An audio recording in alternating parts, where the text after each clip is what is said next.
So in this file here, I want to mask out some of these images, mask out the tiger and maybe mask out the rabbit, and then use some additional masks to combine the images in different ways. So in this video, I'll just basically go through the object selection tool as a quick way to mask out some of these images here. So object selection tool is this fourth tool down. It's located with the magic wand tool and quick selection tool. It's a relatively new tool, and it works great when you're just selecting something that has a foreground and a background.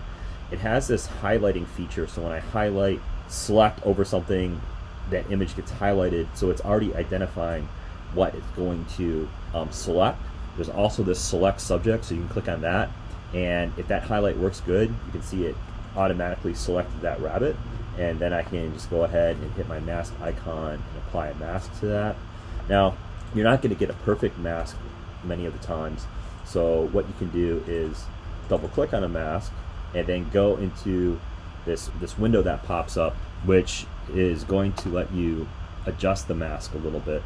Some of the settings that I would play with are going to be this radius, so maybe modifying this radius a little bit. Clicking on Smart Radius will let you smooth out that radius.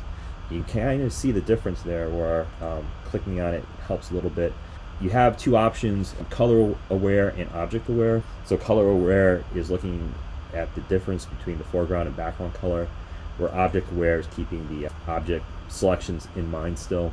So just going here and dialing in different settings, smoothing out the mask is sometimes helpful. Then adding a little bit of feathering, blends it in a little bit. Contrast is going to make it a sharper transition from the object to the background that you're masking out. And you can shift the edge in a little bit or push it out. So if you have some background color coming into the image, sometimes you want to shift that edge a little bit in. There's this decontaminate color as well, which can help get rid of some of the background color. So in general, this is looking pretty decent by using this tool. Hitting OK is going to apply it, and then it creates a duplicate. So now I have a duplicate of that mask there. So same thing with the tiger. I can go to this tiger, object selection tool, just left clicking and dragging around the tiger, and it's going to give me a pretty decent selection. Then again, clicking the mask icon on the tiger.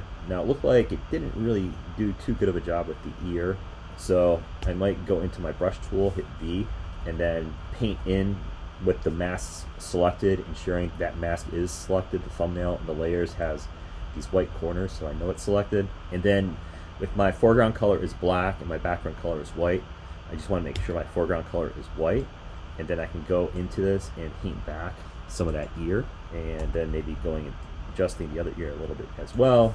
So just adjusting that mask, hitting Option to see that silhouette of the mask, and then again double clicking on this and going back into my mask adjustment properties here and playing with this a little bit. Again, maybe playing with the edge radius here and turning on Smart Radius, and then adjusting it, the smoothness, a little bit of the feathering. Now there's parts of this that I see a lot of background coming through this like right side here, so maybe shifting that in a little bit, and looks like I might have to adjust the feathering a little bit more. And then again, playing with this decontaminate colors can sometimes help if there's a color cast coming from the background. So this one looks like it's gonna take a little bit more adjusting. With this area here, there's some of that background coming in, so this is where I might just go in and with my brush tool, this time with black, painting out some of those whiskers a little bit just with a black. So I'm using the brush tool to paint out some of that mask.